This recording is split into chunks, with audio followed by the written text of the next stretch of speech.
com relação ao tema em pauta, processos, não vamos repetir as perguntas ipsilíteres pela exiguidade do tempo, mas para que tenhamos uma visão genérica, né, e abrangente do tema, uma das indagações feitas era se seria possível que um espírito momentaneamente se introduzisse, digamos assim, em um corpo vivo, né?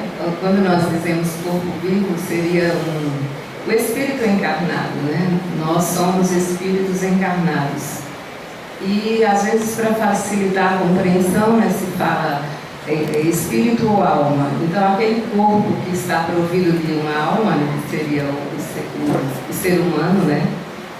Se seria possível que um espírito desencarnado viesse concomitantemente, vamos dizer, habitar aquele corpo. E da mesma forma que ocorre, né, nas nossas leis materiais, né, a física nos prova que não é possível dois corpos ocuparem o mesmo lugar no espaço, não existe isso de um espírito se apoderar de um corpo ou um corpo albergar ao mesmo tempo dois espíritos. Na verdade, o que ocorre é que, de acordo com as vicissitudes que nós ainda portamos, de acordo com as qualidades que tenhamos adquiridos, nós, por afinidade, vamos atrair irmãos nossos desencarnados. Então, se nós estamos em um momento em que aflora as nossas qualidades, nós estamos desempenhando um papel, uma obra, alguma coisa em que o fito daquilo é eminentemente a prática do bem, obviamente que nós vamos atrair os semelhantes. Estaremos sendo secundados por irmãos nossos que estejam na mesma sintonia ou até numa sintonia mais elevada. Se ao contrário, qualquer de nós está empenhado, está envidando esforços em alguma tarefa, alguma empresa, qualquer coisa que nos leve em questões contrárias àquilo que é preconizado para aquilo que é o ser um homem de bem, estaremos também secundados por irmãos nossos que estejam numa sintonia tal e qual a nossa e numa relação inversamente proporcional, até numa sintonia mais grosseira. E aí, obviamente, nós poderemos ser, não vamos dizer vítimas, né, porque nada é por acaso, né? Nós, na verdade, aquilo que estamos a colher é fruto de uma semeadura, né, pretérita ou mesmo da existência atual. Então, de acordo com as nossas vivências, de acordo com o cuidado e o zelo que nós tenhamos com os nossos pensamentos, as nossas palavras e as nossas ações, é o mérito vindo dessas questões que vai fazer com que alguém, algum de nós ou qualquer de nós, possa estar à deriva e ser objeto, por assim dizer, de um processo de possessão. E as pessoas também, o vulgo, né, costuma associar esses processos onde há espíritos possessos, que pode ser qualquer de nós, com demônios. Mas naquela colocação, não na acepção verdadeira e que se perdeu ao longo do tempo. Que na verdade demônio seria gênio, né? Um espírito, e essa palavra foi deturpada. Então as pessoas, quando falam-se em um processo possessivo, associa-se que a pessoa está empoderada, né, de um demônio que seria um espírito mau que apoderou-se do corpo de qualquer de nós criaturas encarnadas. Mas nós não devemos ver as coisas desta forma, porque esse processo nada mais é do que a afinização, o acolher a guarida que nós damos quando temos atitudes não voltadas para a luz, para a prática do bem. Então, é de extrema importância aquilo que nós estamos sempre a falar, que é a reforma íntima, é a necessidade que todos nós temos de promover a nossa melhora. Nós temos que ter como objetivo, como prática de vida, como esforço todo nosso direcionado para que hoje nós possamos dizer que somos, que ainda que milesimamente falando, estamos melhores que ontem, e trabalharmos na certeza para que amanhã nós possamos ser melhores que hoje. Esse é o objetivo, essa é a lei do progresso. E o progresso é inexorável, né? Tanto faz nós estarmos falando, né, o progresso material, mas principalmente o progresso moral. Este é que se faz muito mais necessário, porque nós nos encontramos hoje num ponto em que evoluímos muito intelectualmente e estamos deixando muito a desejar no lado moral. Então, é isso que todos nós devemos fazer, é a luta que todos nós devemos empreender, é a nossa reforma íntima, a nossa melhora. Porque só assim nós poderemos não nos submeter a esses processos obsessivos. E às vezes eles ocorrem até porque nós ainda nos comprazemos em determinadas coisas. Então nós temos a nossa responsabilidade. Não adianta nós querermos dizer que é o irmão que é o outro. Cada um é responsável pelos seus atos, pelas suas ações, e o mérito vai estar em cada um de nós. E qualquer coisa que nos aconteça, foi indagado também se a prece, né, seria de utilidade num processo dessa natureza. E a resposta é que a prece, ela é extremamente útil em absolutamente tudo. Qualquer que seja a situação que estejamos vivenciando, de dor, de sofrimento, se nos reportarmos, né, a Deus em prece, seremos ajudados. Agora é preciso que tenhamos a consciência de que não basta pedir, né? Nós precisamos pedir e agir, né? Dito que pedir e obtereis, né? Bater e abrir-se-vos-á. Mas ao mesmo tempo, para que isso ocorra, nós precisamos ter a consciência plena de que também ajuda-te e o céu te ajudará, né? Ninguém está isento de fazer a sua parte. Então, para que evitemos isso, é necessário que nós peçamos a ajuda, mas que façamos a parte que compete a cada um de nós. E para afastar esses processos, a regra de ouro é: nós temos que extirpar de nós aquilo que atrai os nossos irmãos que estão numa condição de inferioridade igual, né, ou pior que a nossa. E quando nós dizemos afastar, não é no sentido de mantê-los expulsos, renegados. É no sentido de que eles até vêm e se aproximam, mas que nós tenhamos uma atitude que possa promover a mudança neles, ou, como o livre-arbítrio, né, ele ocorre para nós encarnados e para os desencarnados, se a nossa atitude no bem não for capaz de demover os irmãos de menos luz que de nós se aproximem, então que pelo menos eles possam vislumbrar a possibilidade, e um dia todos nós temos a nossa hora. Então a ajuda vai chegar, inexoravelmente, inevitavelmente, e é isso.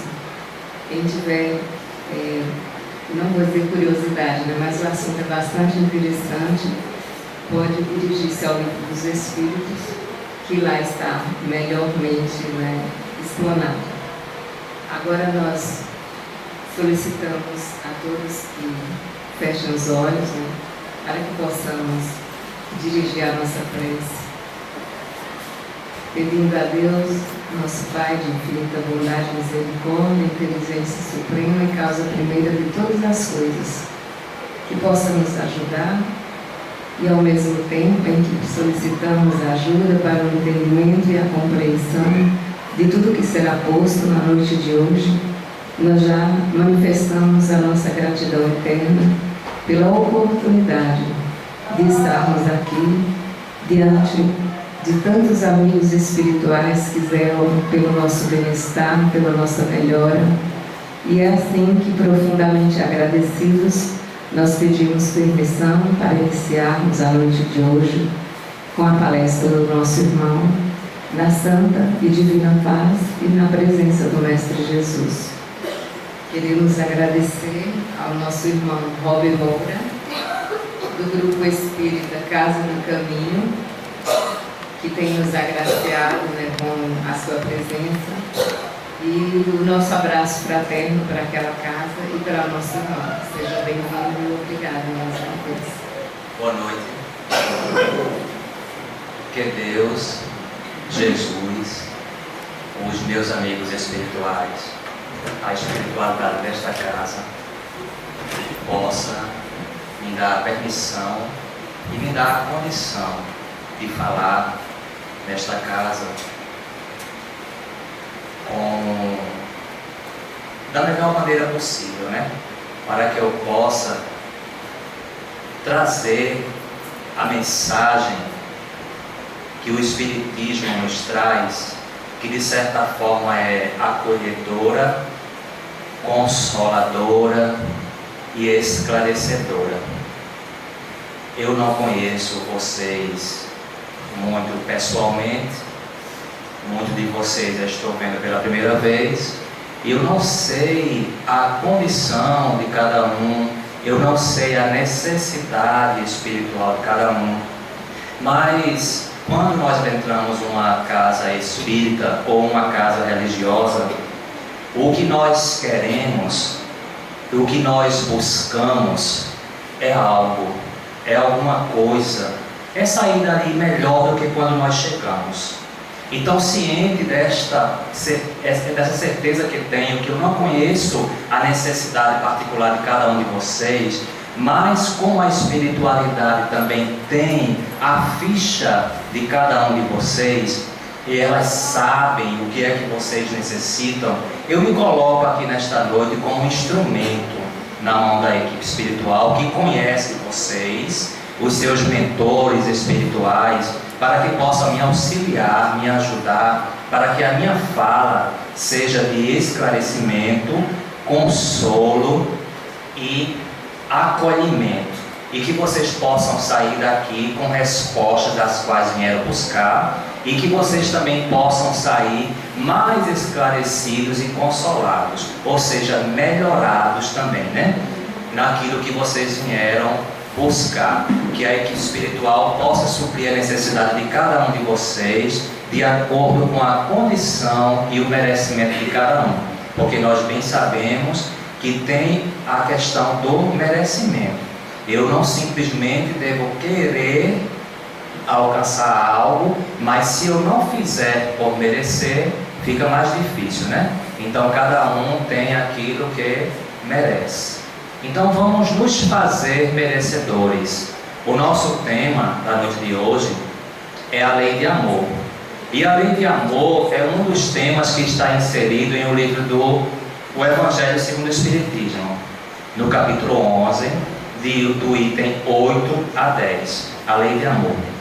É muito interessante, ou seria interessante, se vocês pudessem ler esta lei de amor depois, né, na íntegra, para melhor compreensão, né, porque fica difícil a gente trazer todas as questões, todas as informações relacionadas a esse tema em poucos minutos.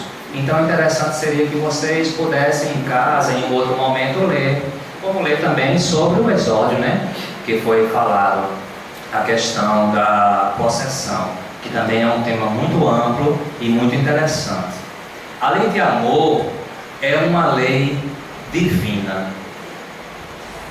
Nós sabemos que existem leis divinas que são imutáveis e que existem leis humanas que estão sujeitas a mudanças. Nós bem sabemos e conhecemos aquelas leis que foram trazidas por Moisés, né? As leis mosaicas, que estavam sujeitas e até hoje ainda estão a mudanças. Por quê? Porque nós somos criaturas falíveis, nós somos criaturas falhas, nós somos criaturas imperfeitas e ainda não temos a condição de criar leis imutáveis. Então as leis humanas, elas são criadas de acordo com o entendimento das criaturas na sua época.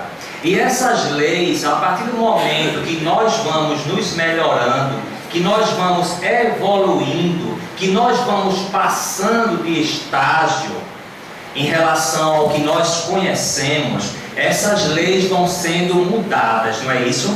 Vão sendo aperfeiçoadas. Então, leis humanas que outrora eram tidas como verdades, leis que antigamente nos foram apresentadas como sendo verídicas e necessárias, muitas delas hoje já não são mais. Por quê? Porque nós evoluímos, nós melhoramos. Como diz o Evangelho segundo o Espiritismo, vocês já são melhores hoje do que há 100 anos.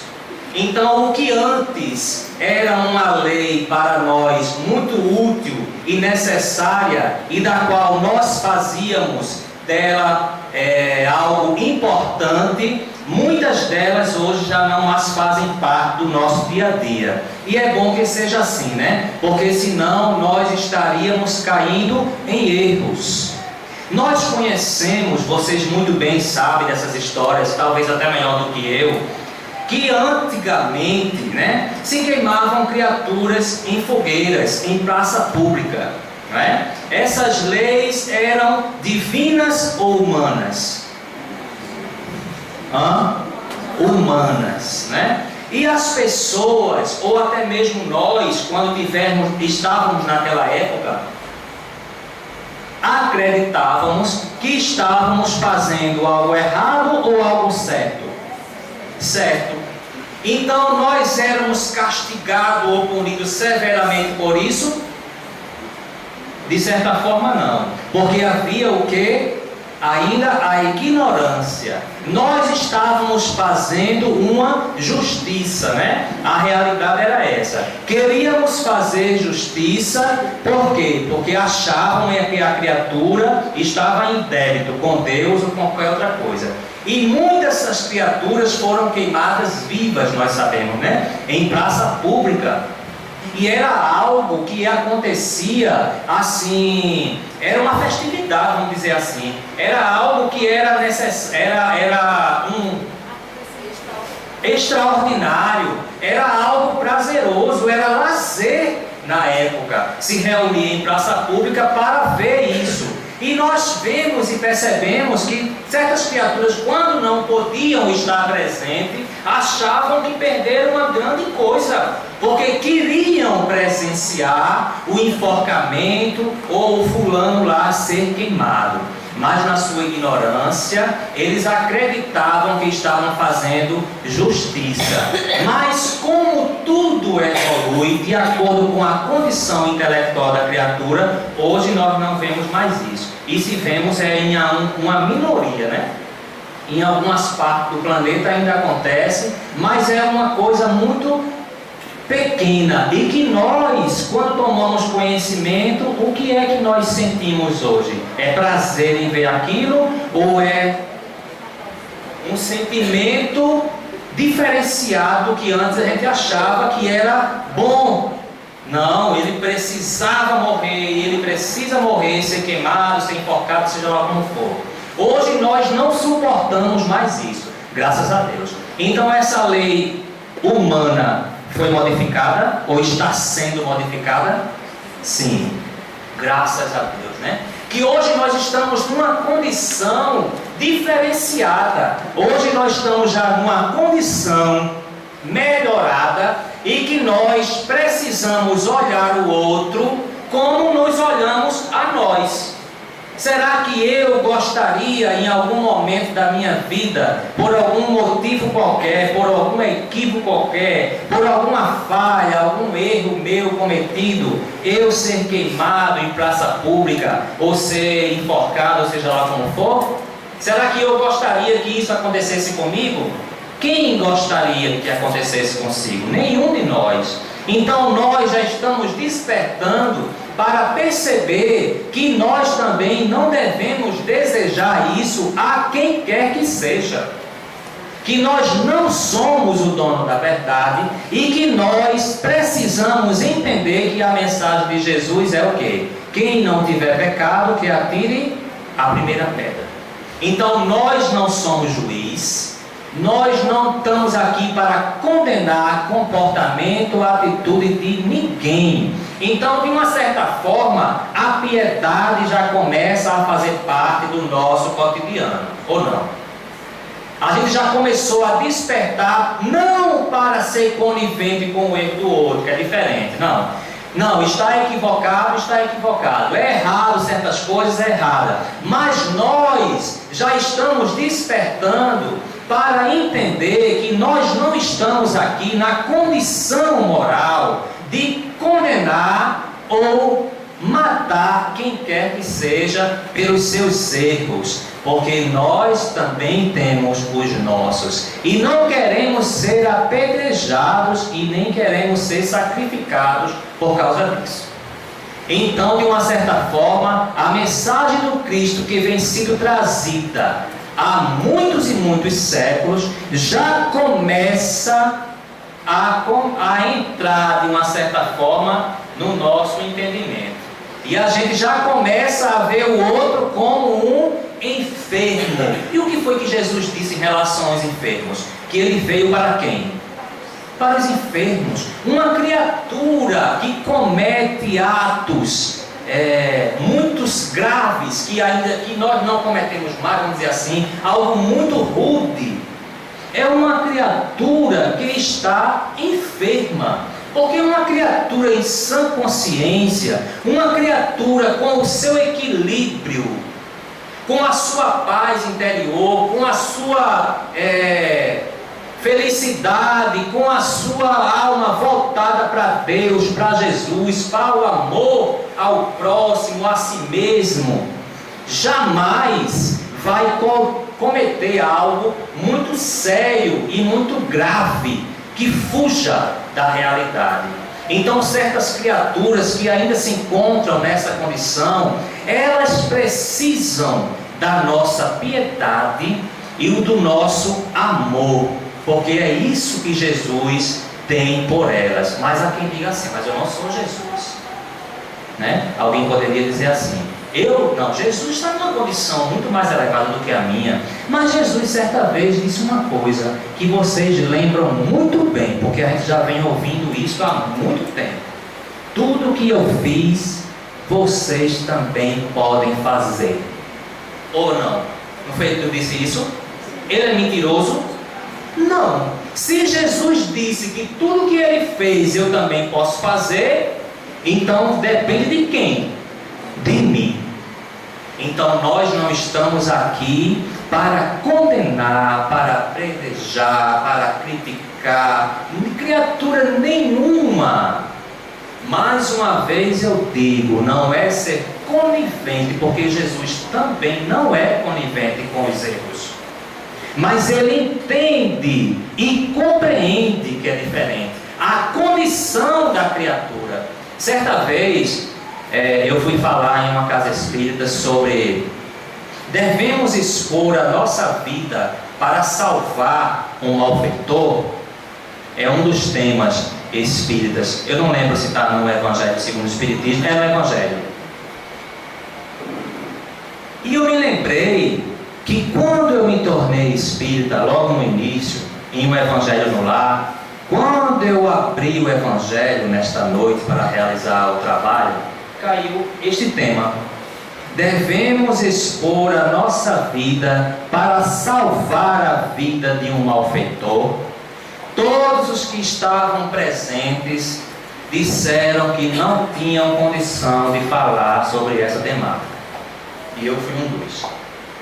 Nós não temos condição, assumimos naquele momento que não tínhamos condição de falar sobre isso. E o Evangelho continuou, mas tratamos de outros assuntos e levamos por um outro viés, sem tocar nesta parte, né, de expor a sua vida para salvar a vida de um malfeitor, porque nós não tínhamos condição de falar sobre o assunto, porque realmente é muito difícil falar sobre isso. Nós percebemos, e o que eu não aconselho, né, assistir aqueles programas de violência, né? policiais, aquelas informações tão chocantes, que eu percebo algumas pessoas assistindo e elas ficam enraivecidas, né? Revoltadas, querendo fazer justiça com as próprias mãos. Por isso não é aconselhável assistir, porque nós ainda temos isso dentro de nós. E como nós bem sabemos que estamos aqui para orar pelos malfeitores e não para condená-los, porque quem é que vai fazer essa parte? A justiça, né? Isto cabe à justiça. Cometeu o erro? Sim, obviamente. Vai sofrer as consequências? Vai. Vai ter que pagar? Obviamente que vai, porque é uma lei natural. Causa e efeito. Tudo que nós fazemos, nós iremos sofrer as consequências dos atos que nós praticamos. Então a criatura já está numa condição que vai penar por ter cometido certos erros, certas coisas, já tem uma trajetória mais adiante de sofrimento, de expiação tão grandiosa. Aí vai eu lançar mais energia negativa naquela criatura, com o meu ódio, com a minha ira, com a minha revolta. Por isso que não é aconselhável assistir essas coisas. E também por quê? Porque esses sentimentos enraivecidos, esses sentimentos pequenos, são prejudiciais a nós primeiro. Quem já não ouviu aquela fala que diz assim, é um pensamento oriental que diz assim: quando nós pegamos uma brasa para jogar e queimar alguém, quem é o primeiro queimado com a brasa? Sou eu. Então, por que eu vou olhar a dificuldade do outro e vou lançar a minha ira em cima dele? O que deveria acontecer, e ainda não acontece com muitos de nós, né? Acredito que até uma boa parte já faça isso, e que é importante e necessário. Eu sei que muita gente não vai estar de acordo, não vai aceitar, mas é Jesus quem recomenda. Não sou eu que estou dizendo não. A justiça se encarrega de encaminhar a criatura para pagar pelos seus crimes, para sofrer as consequências que sejam necessárias. Não cabe a nós condená-los, não. Cabe a nós pedir misericórdia por eles, para que eles despertem, porque nós não sabemos, se hoje nós não estamos nessa condição, nós não sabemos se antes, na nossa ignorância, que ainda ignoramos muita coisa, que nós ainda não somos criaturas perfeitas. Tem coisa que ainda nós nos equivocamos e ainda ignoramos muitas coisas ainda. Então, quem sabe lá se na nossa ignorância de outrora a gente já não cometeu também certos crimes, certas coisas. E nós gostamos quando fomos apedrejados ou fomos mortos lá em praça pública? Acredito que não. Eu tive uma experiência bem interessante. Um dos meus sonhos era conhecer Salvador. Ou eu ia a Salvador ou eu morria. Era muito forte isso dentro de mim. Era como se algo tivesse lá que eu tinha deixado, ou algo que estivesse lá que eu vivenciei, alguma coisa assim, não sei explicar bem. E eu queria, porque queria ir para Salvador. Quando um amigo meu, certo dia, ligou para mim e disse: Rob, estou indo para Salvador, vamos comigo. Eu não pensei duas vezes. Vamos. Eu não pensei duas vezes. Ele disse: você vai mesmo? Eu disse: vou. Puxa, é o meu sonho ir para Salvador. Eu só não queria ir sozinho, mas já que você está me convidando, vamos lá. Lá vai a gente, arrumou a mala. Pouco tempo depois a gente estava em Salvador. Quando nós chegamos em Salvador, tudo parecia diferente. Embora eu achava que já tinha vivido ali naquela época, naquele lugar, mas os lugares que eu estava passando eu não identificava. Não, eu acho que eu estava equivocado. Eu acho que eu me enganei. Porque a gente pode se enganar, né? Como nos enganamos muitas e muitas vezes, não é verdade? Mas quando chegou lá no Pelourinho, aí a ficha caiu. Ele disse: eita, foi aqui. Mas foi uma coisa tão boa, uma alegria tão grande de poder ter voltado a um lugar onde eu já vivi, e uma tristeza tão grande ao mesmo tempo que tomava conta de mim, porque eu pude me ver sendo morto ali naquela praça pública. E eu senti aquela energia negativa daquele momento. Então era um momento de felicidade por ter voltado ao local, e um momento de tristeza por ter lembrado de algo tão negativo que eu tinha passado lá. Mas eu precisava ir lá para sentir isso na pele e ver que eu não sou aquela criatura boazinha, maravilhosa. Foi quando eu vim perceber o porquê de certas coisas que me aconteciam na vida, que não eram por acaso. Eu estava sendo posto à prova agora, estava quitando os débitos cometidos lá atrás, como todos nós, não é? Todos nós estamos aqui quitando débitos, passando por provas que são necessárias para que a gente se melhore, para que a gente evolua, para que a gente progrida, porque a lei de Deus é de progresso e evolução para todos nós. Não é para mim, para ele e ele só não, ela só não. É para todos. Ninguém se perderá, como disse Jesus lá no Evangelho. Aqueles que o Pai lhe confiou, nenhum se perderá. Uns chegam mais rápido, outros demoram mais um pouquinho, mas todos nós chegaremos lá onde nós estamos predestinados a chegar. Agora, vai depender de quem? A trajetória ser mais suave, ser mais feliz, ser mais amena. Vai depender de quem?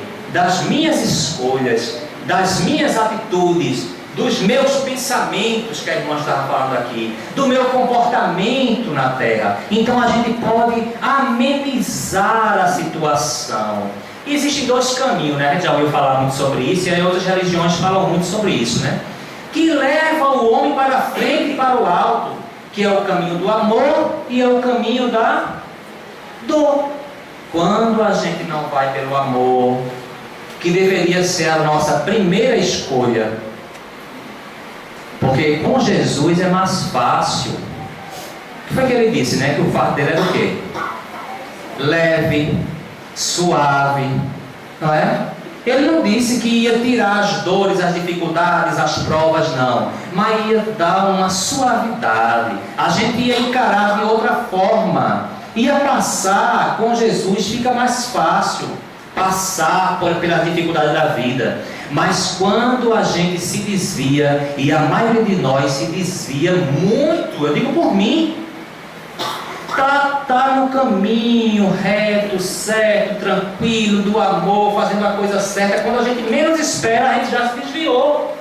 A gente já procurou caminhos diferenciados que não condiz com a condição de cristão, de espírita, e que não condiz com os ensinamentos de Jesus. E a gente se vê perdido no meio do caminho. Acredito que já deve acontecer isso também com vocês. Eu espero que não, que vocês estejam naquela linha reta, ó, só do bem, com Jesus sempre, né? E não se desvie nunca desse caminho do bem, porque quando desvia, o que é que bate a porta? A dor, a bendita dor, que nós dizemos que é maldita, mas não é, é bendita. Como diz lá no Evangelho segundo o Espiritismo, a dor é uma bênção que Deus envia a seus eleitos, porque é ela que faz a gente cair de novo em si e lembrar de que está equivocado, que se está sofrendo é porque se afastou das leis divinas. Então quem é o culpado? Onde é que está o erro? Está em Deus, em Jesus, no caminho? Não, está em mim que me desviei. Mas eu vou sofrer com a minha culpa, e vou lamentar, e vou chorar, e continuar ali naquele marasmo? Não. libertemos-nos, assumamos as rédeas da situação, né? E devemos voltar, porque a dor ela tem essa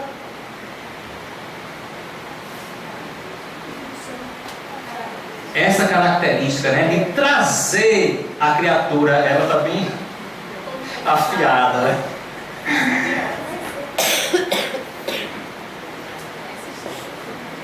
Traz de volta. E eu passei por isso agora recente. Porque eu também sou uma criatura normal, como outra qualquer, um ser humano normal, que me equivoco, que, como outros religiosos chamam, peco, não é? Uma criatura normal, sujeita a errar como todo mundo, porque senão eu não estaria aqui. Eu estaria no mundo dos mais celestes divinos, não é? Mas a minha condição ainda não permite. Então estou aqui, com erros, defeitos, buscando melhorar. Allan Kardec certa vez disse que o verdadeiro espírita se reconhece pelo esforço que ele faz para domar as suas más inclinações. Então é aí onde se reconhece o verdadeiro espírita, né? Será que eu estou fazendo um esforço para domar as minhas más inclinações? Ou eu estou fazendo um esforço para domar a má inclinação de outra criatura? Porque às vezes a gente se perde nessa trajetória, né, de vida, e a gente quer melhorar o outro e esquece que para melhorar o outro, quem melhora o outro é ele mesmo. Eu preciso melhorar a mim mesmo primeiro, porque quando nós nos melhoramos, nós também estamos ajudando o mundo a se melhorar, ou não? Estamos. Se nós nos tornamos uma pessoa melhor, mais paciente, mais tolerante, mais compreensiva, mais indulgente, quando o outro vier lá com a sua impaciência, intolerância, indulgência, incompreensão, a gente vai dar a mesma moeda? Vai pagar com a mesma moeda? Não, a gente vai dar outra face, porque a gente já melhorou um pouquinho. E a gente vai entender a condição dele ou vai condená-lo, porque ele ainda não é igual a mim? Eu sou um santificado, agora eu sou espírita de verdade. Aí quando eu condeno o outro porque o outro foi impaciente, mas você é muito impaciente, é isso e aquilo, eu já consegui? Não, porque aqueles espíritos que conseguem chegar no patamar de evolução mais elevado, eles têm por nós compaixão, não é reprimenda nem condenação não, é compaixão. Imaginemos nós se assim não fosse, hein? O nosso anjo de guarda já tinha partido em retirada, que eu costumo dizer que o meu sofre comigo, viu? Eu oro tanto por ele, acho que eu oro mais por ele do que ele por mim, porque ele é um santo, porque para me aturar. Meu Deus, certa vez na reunião mediúnica ele chegou e começou a psicografar, disse assim: meu irmão, você está andando em círculo há muito tempo. Desperte, caindo nos mesmos erros, no mesmo erro. Que a gente toma aquele choque, né? Porque eles não passam a mão não, eles nos chamam mesmo.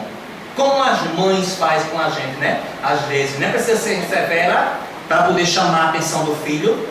E mesmo assim, somos nossos mentores espirituais. Não, você está certinho, você está bonzinho aí, pode continuar aí na sua trajetóriazinha de vida. Não.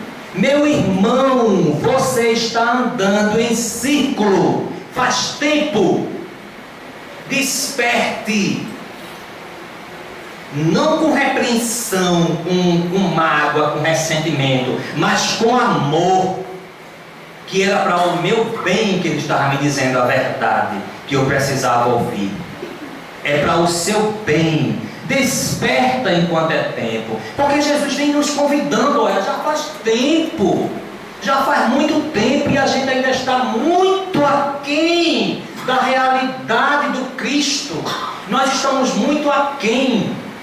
Os Espíritos dizem lá no livro dos Espíritos que nós ainda somos muito acanhados, tímidos em relação aos maus, que os maus prosperam por isso, porque nós ainda estamos ali, ó,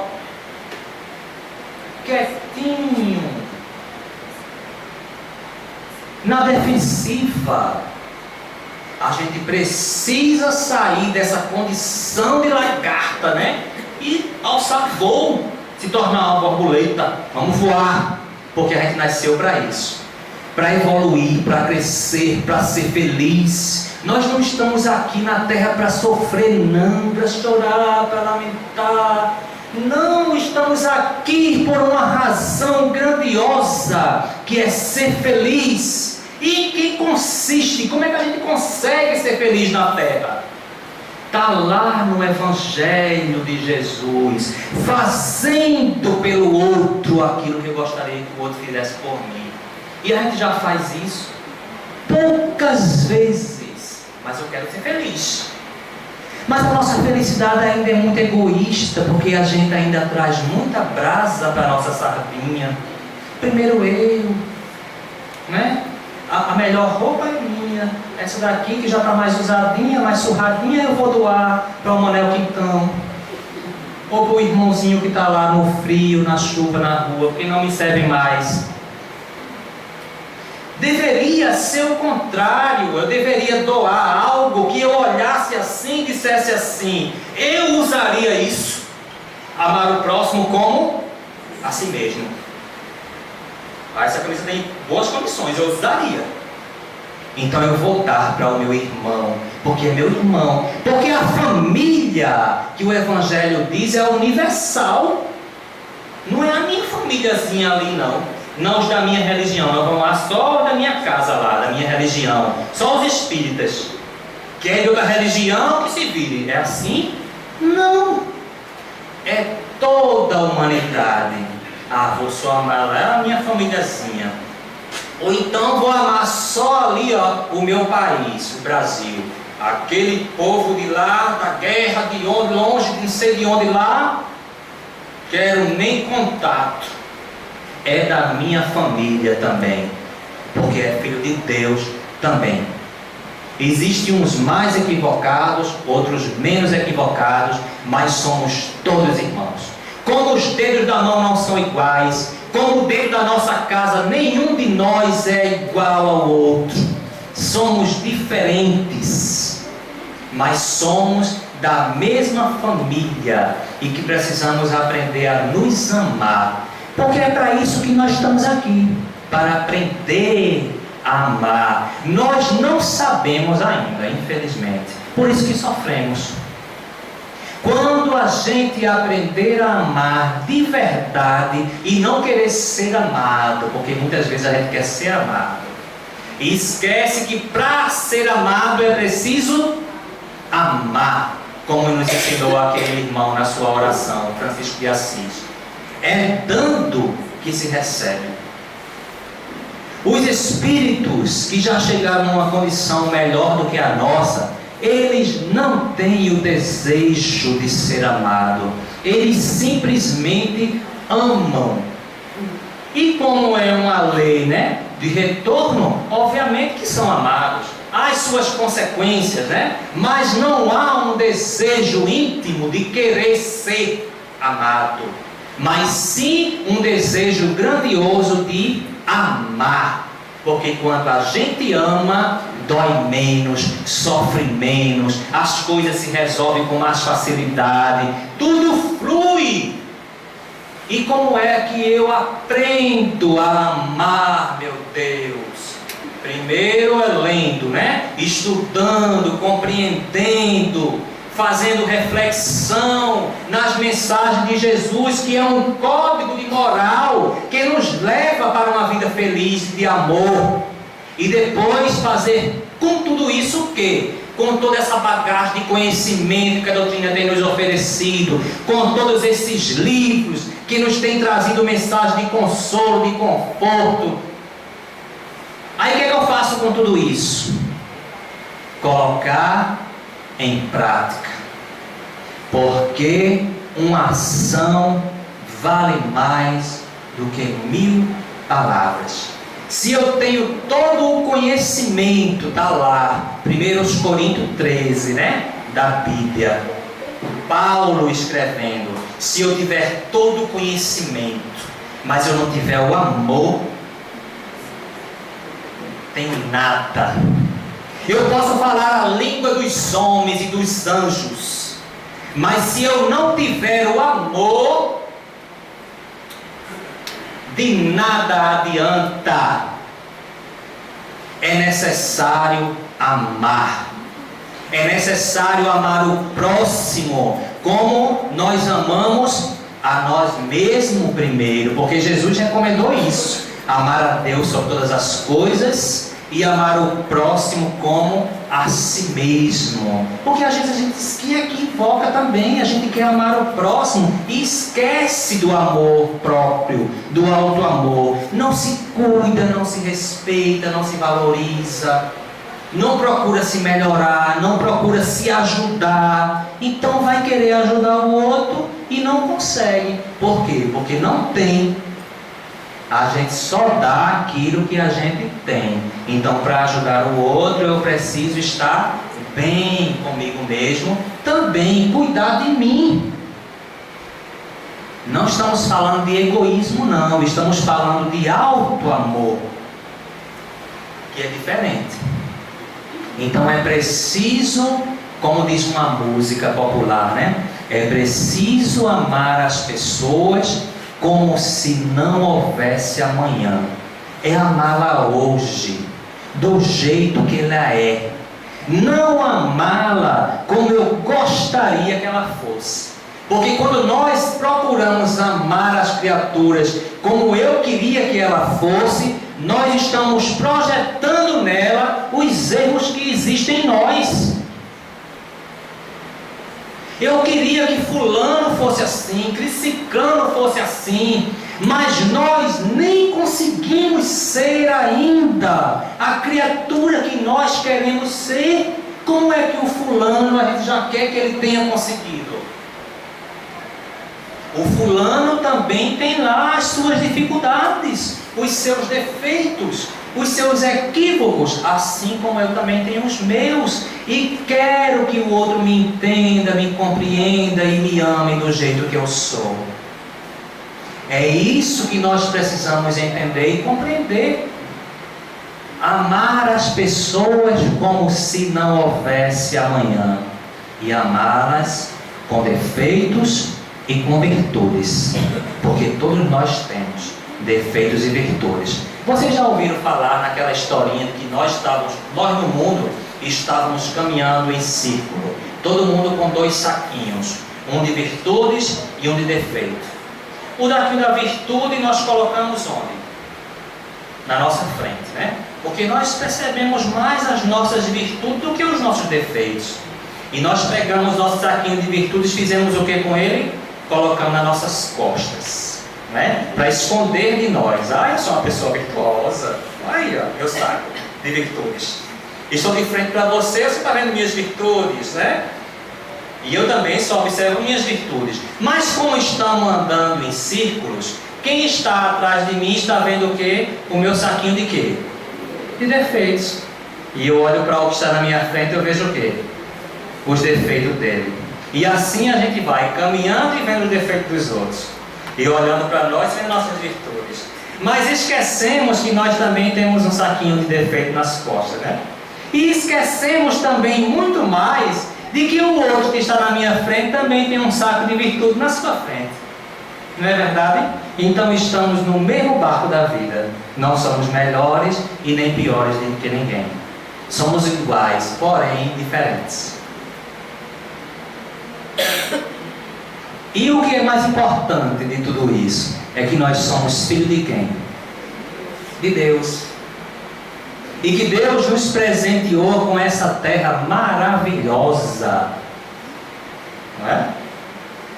Porque o pessimista poderia dizer que aqui é um horror, mas nós, como somos otimistas, espero que todos sejam, dizemos que aqui é uma bênção que Deus me deu. É uma das casas do Pai, né? Uma das moradas do universo. E que Deus nos presenteou para que a gente crescer e aparecer. Ser feliz, não é? Fazendo a felicidade do outro, que é o mais importante. Porque se eu não desejar a sua felicidade, a sua, eu não estou fazendo nada. Deveríamos ficar felizes quando percebemos que o outro está feliz. Porque ele é meu irmão, ele é filho de Deus. E eu gostaria que ele ficasse feliz quando eu estivesse feliz. Eu passei no vestibular, eu queria que o outro ficasse feliz por mim. Então quando ele passar no vestibular, fique feliz por ele. Não é? Quando todos nós estivermos agindo dessa forma, pense como será maravilhoso a terra, né? O mundo como será regenerado, como será prazeroso, já é de uma certa forma, mas como será mais prazeroso fazer parte desta terra. E muito mais feliz deveríamos ser, por quê? Porque Deus nos presenteou com o Brasil, que é dito como o coração do mundo e a pátria do Evangelho. É aquele coração de mãe que recebe as outras nações, né? É aquele lugar maravilhoso, tropical. Que maravilha nascer aqui. Quanta gente lá fora gostaria de fazer parte do Brasil e sofre com isso. E muitas vezes eu vejo criaturas no Brasil dizendo: eu odeio essa pátria, eu queria ir embora para fora, para não sei para onde, como se lá fosse um mar de rosas. Lá também tem as suas dificuldades, os seus defeitos, as suas mazelas, com a expressão da palavra, com licença, a expressão da palavra, mas é a realidade, porque nós somos felizes.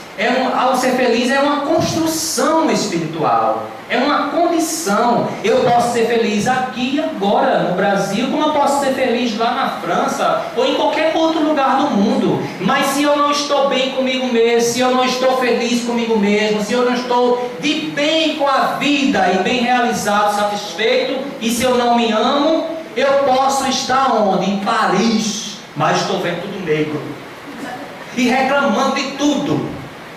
Porque quando nós não estamos bem, né, estamos azedos, reclamamos de tudo. Aí o defeito está nos outros ou está em mim? Eu que estou azedo. Vocês veem aquela novela? Espero que não. Velho Chico. Vocês viram o bale que o neto deu no avô, chamou ele a atenção e disse que tudo está errado para o senhor, nessa família, nessa casa, ninguém presta, tudo errado, não sei o quê. Tá, quando o senhor vê seus conceitos, que talvez o errado seja o senhor, que nada dá certo. Porque muitas vezes nós queremos projetar nas pessoas, nas situações, nas coisas, nos lugares, aquilo que não está bem em nós. É preciso acordar e despertar e fazer uma análise, uma reflexão, procurar um psicólogo para dar uma ajuda. Porque nós, quando não conseguimos sair de certas situações sozinhos, é preciso ter a coragem de pedir ajuda. E acredito que muitos estão fazendo isso hoje aqui. Vieram pedir ajuda. E graças a Deus a espiritualidade está aqui para nos ajudar. Graças a Deus Jesus está aqui hoje para nos ajudar. Também Deus está aqui para nos ajudar. E vai nos ajudar. Jesus disse certa vez: onde tiver 2 e mais pessoas reunidas no nome dele, ele lá estaria. Ele está aqui hoje? Está. Minha mãe é protestante, e antes dela conhecer a doutrina espírita, ela criticou muito, ela falou muito da religião espírita, e ela sofria muito comigo por eu ser espírita, porque no seu entendimento eu ia para o inferno, não é? Porque quem não conhece o espiritismo acha que a gente é do demônio, é do inferno. A gente deve entender, deve compreender, porque é o que ele acha, ele aprendeu isso. Ele não conhece o espiritismo. Então minha mãe, querendo fazer o bem a mim, pedia para que eu não fosse para a casa espírita, que eu deixasse de ser espírita, porque eu ia, quando eu morresse, queimar no mármore do inferno. E ela sofria piamente com isso. Minha mãe passou por um estado de uma enfermidade muito séria, que lá na igreja não souberam resolver, os médicos também não souberam resolver, e o último recurso de minha mãe foi a casa espírita. Eu não a levei a pulso, não. Ela pediu: meu filho, me leve. E a maioria dos meus irmãos são também da religião protestante. Então eu pedi o consentimento de todos eles para poder levar ela à casa espírita, porque ela estava pedindo para ir na casa espírita. E moral da história, minha mãe fez o tratamento na casa espírita, pôde perceber através das palestras, das mensagens, das orações, dos tratamentos feitos, que não tinha nada a ver com o demônio, pôde sentir a presença de Jesus na casa espírita, não se tornou espírita, ficou boa da sua enfermidade, mas saiu dali com uma mente renovada, esclarecida. E hoje, quando eu estou desanimado, não vou para a casa espírita não, você vai e me empurra a pulso, porque hoje ela começou a perceber que o espiritismo é algo bom para mim. Então, em vez de ela me proibir, hoje ela faz o quê? Me incentiva. Olha a diferença. Jesus disse: conhecereis a verdade e a verdade vos libertará. Ela continua muito bem, obrigado, na sua religião, graças a Deus. Hoje nós realizamos o Evangelho no Lar juntos, sem discussões, sem críticas. Nem eu tento convencê-la a ser espírita, porque a gente sabe que não é necessário isso. Não é preciso ser espírita. A doutrina espírita não tem essa pretensão de tornar ninguém espírita, em converter ninguém a ser espírita. Mas o objetivo principal da doutrina espírita é fazer o quê? Homens de bem.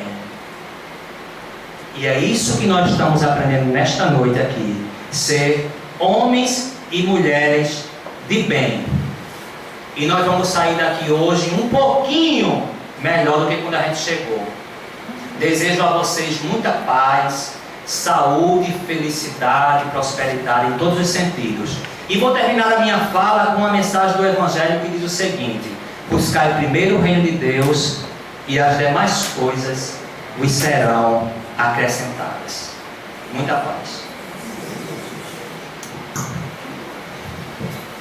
Agora nós vamos passar a palavra para a nossa irmã Carol, a fim de que a mesma faça a prece final.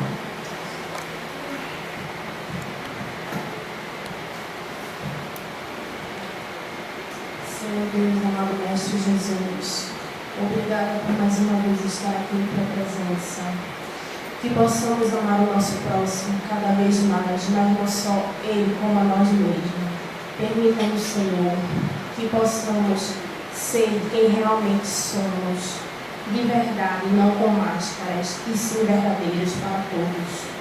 Que assim seja. Assim sendo, profundamente agradecidos a Deus, nosso Pai, de infinita bondade e misericórdia, nós pedimos permissão para darmos por encerrada a primeira parte dos trabalhos da noite de hoje, rogando-te, amado Pai, para que a tua presença seja constante em nossas vidas, e desejando a todos, encarnados e desencarnados, muita paz e progressos espirituais.